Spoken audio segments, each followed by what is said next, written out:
Hey, this is the Daily Overpass. My name is Eric and I make apps. Now today I want to talk about browsers and searchers.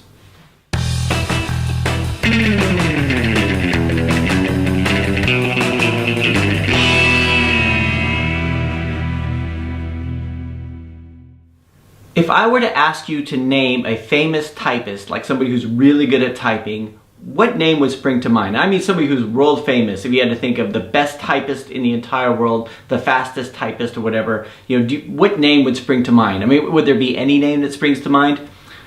For me, it would be Mavis Beacon, and that's because of the game Mavis Beacon Teaches Typing, which is like, for as long as I can remember, we've had this software package that's been, Mavis Beacon. I don't know what version they're on now, but it's always been out there. So, and it's been a computer game, and yeah, I think it came out in the late 80s or the early 90s, or actually it was the late 80s. So you play these little games. It has the balloons and everything, and you pick up your speed with typing, right? And I always know the name Mavis Beacon, but I don't know anything about her, right? And I used to joke. We came out with an algebra game a few years ago called Algebra Bubble Bath, and when we did H and X, we did a few other ones. And I used to joke that we should come out with Eric Ruley Teaches Algebra, right? Because I thought, I knew that I didn't know anything about Mavis Beacon except from the games, and I knew that whoever she was like the world's famous typist, right? And I used to think she must have been maybe Guinness Book of World Records holder or something like that. Maybe she's just, maybe she had a TV series or whatever. I really didn't know, right?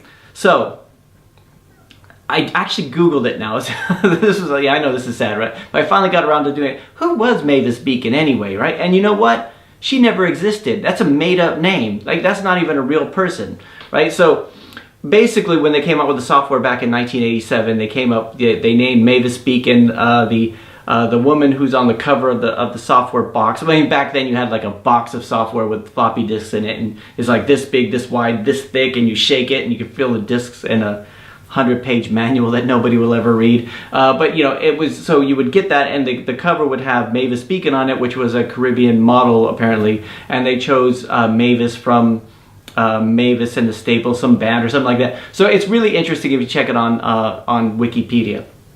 The reason I bring this up is because when I read this, I thought, hey, you know what? I wonder if that would really help us. Like if we had a character, like come up with somebody, like you make up a fictitious character who's really good at some sort of education or whatever, and then we'll name the game, name one of our games after that person, right? We'll do that kind of thing. I wonder if that would work and how that would work.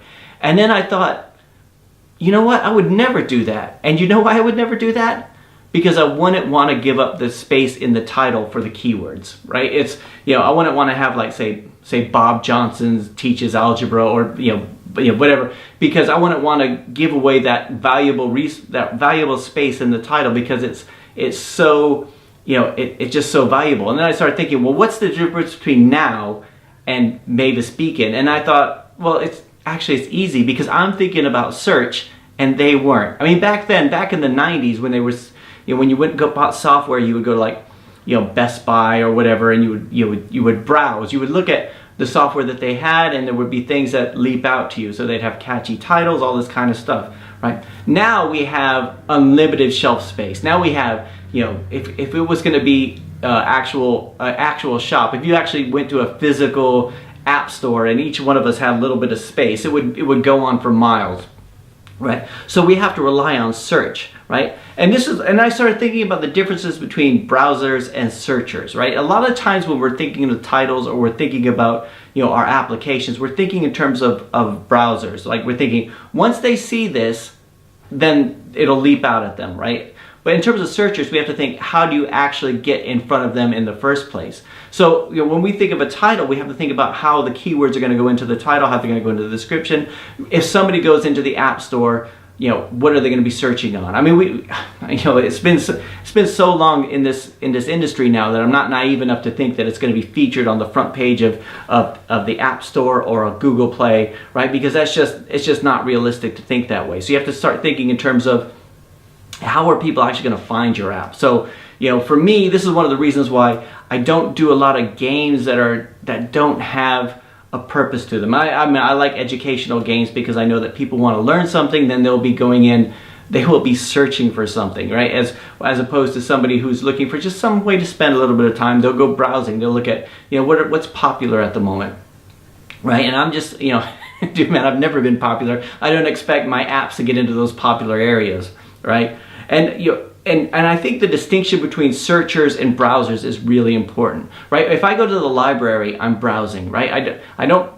I don't expect them to have the book I'm looking for because it's just so small, so I'll just look around to see what's there. If I go to Amazon, I'm searching, like I'm looking for a specific thing, right? And it's a huge difference, right? If I do a search for a specific book or a specific topic, I want that book to come up in the search results, right? And in order for that to be ranked well, it needs to have a title, it needs to be known for being that title, or being that subject. So whether it's in the title or prominently in the description or whatever, or in the reviews and everything like that, that's a search algorithm. In order for purchases to be made on Amazon or the App Store or anything else, they have to be optimized for search. But when you get those research results back, you also have to think about the browsers, right? So you have to think about, when I bring up search results in Google Play or the App Store, and I have 50 or 100 examples in front of me, I could just be lazy and go for the first one, but it's also be one that leaps out in front of me, so it has to be the one with a good icon and everything like that.